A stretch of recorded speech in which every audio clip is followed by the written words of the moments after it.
लेस काय रे लेस, खूप शांत बसलेस. बॅट लागले मग काय झालं? आमची तर सगळ्यांची फायनल गेली. हा गच्चीत मारून नाही थोडस उठ. काय नाही होईल, चल चल, काय नाही.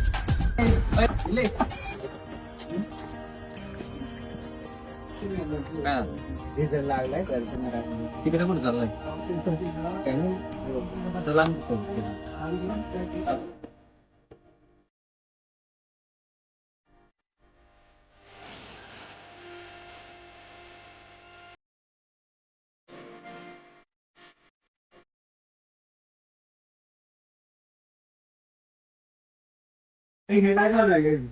सांगतो तुला नंतर. आपण ड्रेसिंग घेऊ जाऊ न सांगू.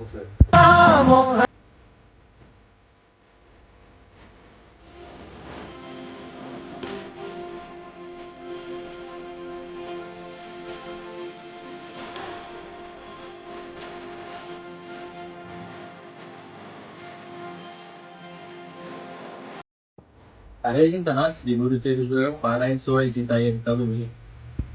श्री गुरुचे पारायण म्हणजे काय, त्यांनी काय होती?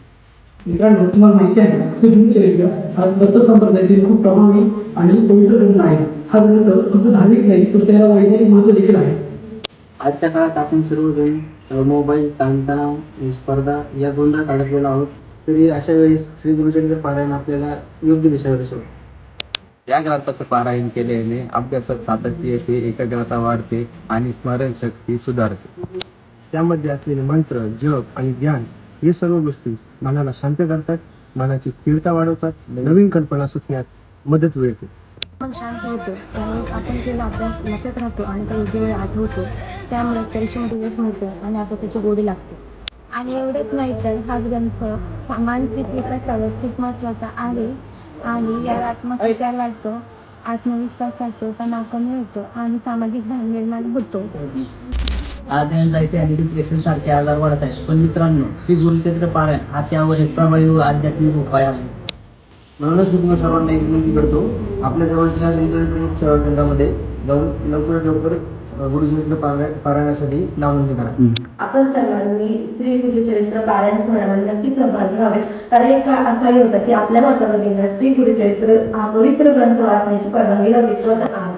आणि सेवा माध्यमाच्या माध्यमातून आणि परंतुच्या गुरुमाऊलींच्या आशीर्वादाने आपल्याला ही सुवर्ण संधी मिळालेली आहे.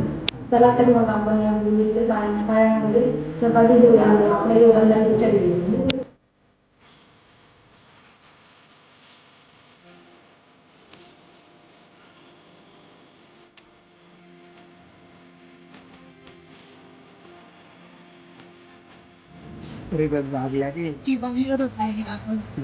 ठीक आहे तुझी.